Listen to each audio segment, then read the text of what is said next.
hard to know whether this is an existential threat or an incremental threat. So we're already seeing some traffic from search reducing, and of course publishers have already seen a very significant decrease in traffic from social media. So you could argue that's already existential, but what people are really worried about is that these systems will start to replace a lot of the functions of media. So if you look at apps like Particle, or you look at what Perplexity did around the US elections, for example, creating a hub, creating content itself, OpenAI's use of story and videos, this is content.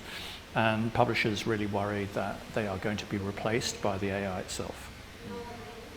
My own personal view is that the threat is slightly overdone. I think it's in the interest of AI companies that there is sufficient high quality media to feed the AI, and I think that in practice we will still want to go for greater depth on any issue to the source itself. So the summarization, there will be more value taken by these platforms than there have been in the past, but it won't be destroying media itself, in my view. The early chatbots were really just giving you answers to questions that you had, and they weren't connected to the real-time web. So if you asked them about what's happening in the news today, they couldn't do it. Increasingly, that's going to change.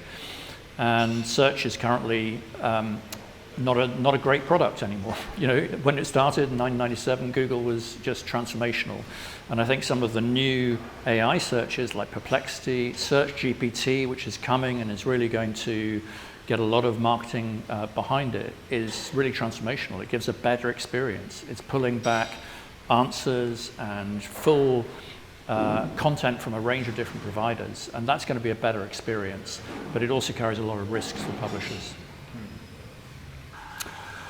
I think that trust increasingly matters in a world of abundant media and a world of super abundant media. You know, which source do you trust, which source don't you trust? And what we've seen is this sort of explosion of, we are seeing right now, is an explosion of synthetic content. It's much harder to know where that content comes from, whether it's real or where it isn't real, particularly in terms of video and pictures.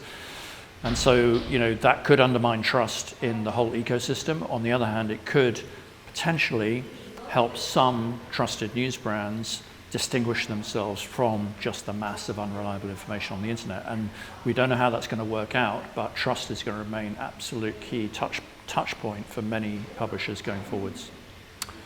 I think personally, the thing, technology change always carries risks, but it also carries a lot of opportunities, and often we don't talk about that. And I think we know that the news product currently isn't connecting with many people. They're avoiding it. They're going to news websites less than they were. And AI offers the possibility to create content that is more personalized, that feels more relevant to individuals.